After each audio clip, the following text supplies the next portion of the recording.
We are growing a banana tree from its flower. You guys ఎప్పుడన్నా ఊహించిరా మనం banana పువ్వుల నుంచి చెట్టు పెంచచ్చు అని చెప్పి. అండ్ బై ద వే మనకైతే మస్తు కమెంట్స్ వచ్చినాయి గైజ్, బనానా ట్రీ పెంచక్క అని చెప్పేసి. నేను ఫస్ట్ టైం ఈ కమెంట్స్ అన్ని చూస్తున్నప్పుడు కొంచెం వియర్డ్ అనిపించింది. అంటే బనానా ట్రీ పెంచడం అనేది it's like a big thing.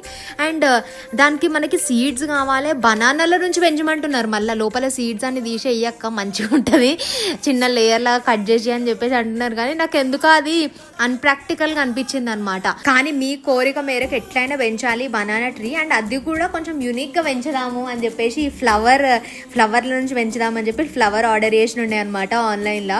So ఈ ఫ్లవర్ అయితే నేనైతే ఎప్పుడు చూసినా కానీ ఇట్ వాజ్ స్టాక్ అవుట్ అనమాట. చాలా రోజుల నుంచి ట్రై చేస్తుండే ఫ్లవర్ కోసము, కానీ మొన్న దొరికింది మనకి. అండ్ ఇది ఈ పాట్లో యాక్చువల్గా హోల్స్ పెద్దగా ఉన్నాయని చెప్పేసి ఈ పెటలే ఒకటి కట్ చేసేసినాం. పెటల్ కాకుండా మీరు నార్మల్గా కార్డ్బోర్డ్ అన్న చిన్న చిన్న బిచ్చలు ఉంటాయి కదా, అవి కూడా వేసుకోవచ్చు. సో దీనికి మనము ఫర్ ద ఫస్ట్ టైం న్యూగా vermicompost, cocopeat, red soil కాకుండా శాండ్ వాడుతున్నాం గైస్, ఇసుక.